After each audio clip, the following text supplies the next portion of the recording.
I guess I just, I mean, you're welcome.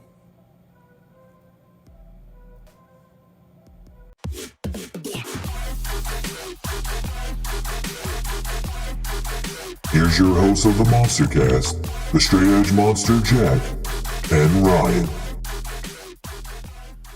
Is the women's Elimination Chamber match, and these are the 5 people who qualified. Only one who really qualified. That was Natalya on SmackDown. And I need to rant a little bit here, okay? So here's the thing, dude. The women get screwed out of Elimination Chamber qualifying matches with this bullshit rule that the last 4 that made it, or the last 4 that didn't get eliminated before fucking Rhea Ripley won the Rumble, automatically qualified for this match. But now I gotta watch on Raw fucking Montez Ford versus Elias for a qualifying match. So all the men in the US fucking title match at Elimination Chamber are gonna get qualifying matches, but you completely fuck over the women. And it's like, here's 4 because we don't have enough TV time to throw in 6 qualifying matches for the fucking women, which is fucking asinine. It's completely smoke and mirrors. I hate when they don't take the women's division seriously. It's just like they did with Royal Rumble. Oh, this is our next step in the women's evolution. Here's your own women's Royal Rumble. Here's your own women's Money in the Bank match. Here's 2 nights of Mania so women can at least main event one, so we can say that they fucking main evented one.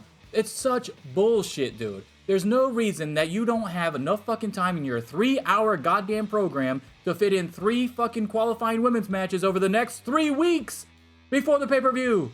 If you include last week, I'm saying. If you include the Raw that just happened, we still got 2 more Raws before Elimination Chamber. You could have a qualifying match on that Raw, you could have one on the upcoming Raw, and you could have one on the fucking Raw going into Elimination Chamber. It's stupid as fuck that we have 4 people just magically get in, and you don't have these women have any matches. Stupid. Well, okay, so you got to think about it like this too. From their point of view, what they're going to say is, well, if you had a quarter-hour segment where you were having a qualifying match for one of those people, let's say fucking Nikki Cross, and you wanted to have a qualifying match to have her in, that means you got to dedicate a 15-minute segment to fucking Nikki Cross versus whoever she's going to beat. It was like fucking Mia Yim, right? So you're going to have that match, and then you're really not going to have that much fanfare or attention, or people that are like dying to see it or whatever. Sometimes it does make more sense to put them in. Now, what I would say in response to that from the other side is, who the fuck wants to watch Angelo Dawkins versus Damian Priest? Or like, Montez Ford versus Elias. I don't want to see that either. I don't want to see that. You're telling me that no one's going to tune into a Kana, or Asuka, but it's Kana, we know. But Asuka, this new version of Asuka, her qualifying match wouldn't be fucking... I would be more excited to watch her fucking qualifying match than either of those 2 men matches I got to watch now. I agree, but for the other 3, I wouldn't. So I don't care about a Liv Morgan match. I don't care about a fucking Nikki Cross match. I don't care about Raquel Rodriguez. Like, so for them to be consistent, it kind of does make sense that you've already got some people automatically in, because I wouldn't want to have 4 of those matches on my fucking show. The Kana match, absolutely. But the other ones, not really. You're kind of dragging down the show.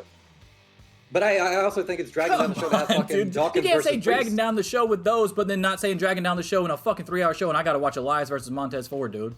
Well, if you had not just talked over me, what I just said was it's also dragging down the show to have Dawkins versus Priest. So, I mean, the Elias match doesn't really bother me that much, it's whatever.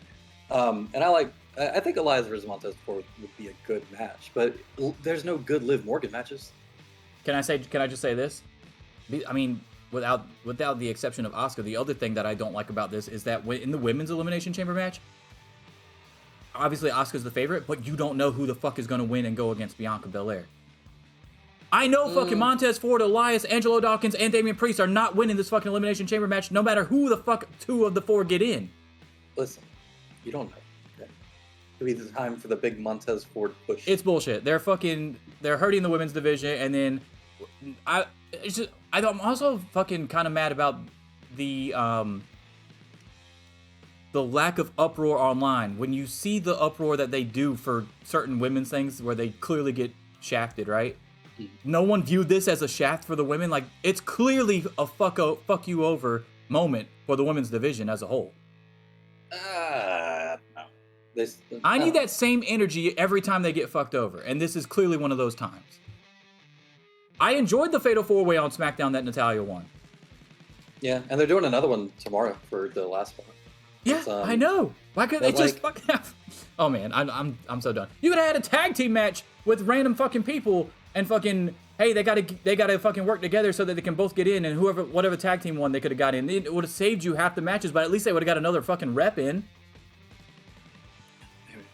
You know what's gonna happen now, leading up to the fucking show? We're gonna get a goddamn 3-on-3 fucking match. That's fucking unnecessary.